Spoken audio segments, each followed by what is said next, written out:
The Emperor's New Clothes. Long, long ago, there lived an emperor who was very fond of clothes. He liked to wear new clothes every day. He spent all day looking through his wardrobe for what to wear and what to not. The emperor loved clothes so much that he had a very little time for his people. One day, when the emperor was sitting on his throne, a page boy came in and said, "Two men want to see you, your highness." The men told the emperor that they could weave the finest clothes in the world, but our clothes have a magical quality. They cannot be seen by people who are fools, said the weaver.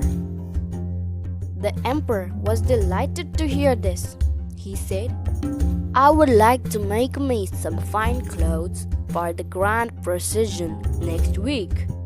He gave the weavers a large bag of gold and told his men, "Give these weavers silk threads made of gold and silver and in all colors of the rainbow." Now, these men were not actually weavers, but wicked men who had come to cheat the emperor. They hid all the fine gold and silver threads that were given to them by the emperor. They dozed all day long and pretended to weave only when someone comes in. A few days passed by. The emperor wondered what his new robe looks like. He ordered his faithful old minister to go and see how the robe was looking. The minister walked slowly with the help of his walking stick till he reached the room where the weavers were working. He entered the room and looked around, but he couldn't see anything. Then he rubbed his eyes, took out his spectacles, put them on, and peered at the loom again. It was empty as before. Meanwhile, the two weavers pretended that they were very busy in weaving. "Well, sir, do you like our work?" asked one weaver.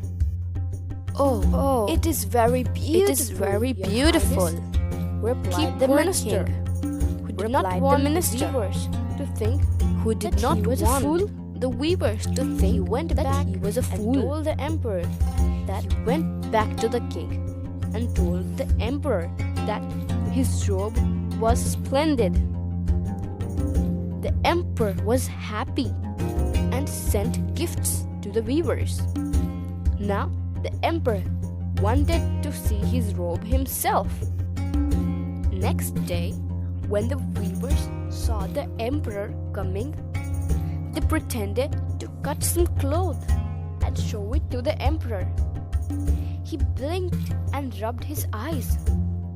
"Oh dear, I cannot see anything. Am I a fool?"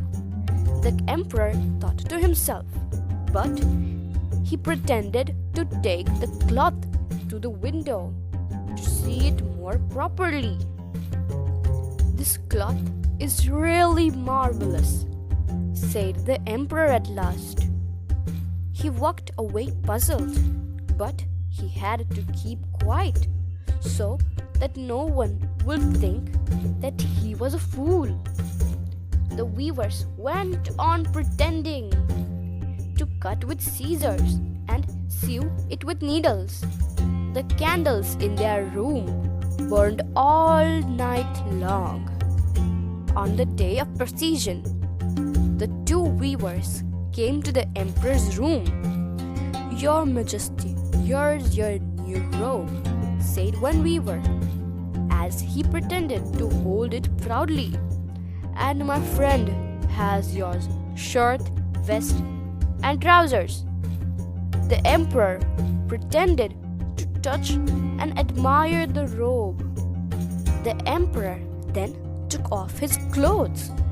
The weavers pretended to put on his new suit of clothes.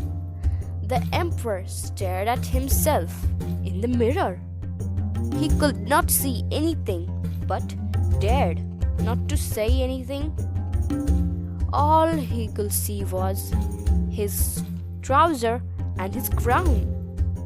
The emperor went out and took his place at the head of the procession. Near the town hall, the emperor got down from his carriage. Everyone looked silently at the emperor. Just then, a child cried out, "Look, mother, the emperor is wearing nothing." Then all the people started laughing at the emperor. The emperor ran back to his place in shame. So, the moral of the story is, we can't let pride keep us from speaking up when we know the truth.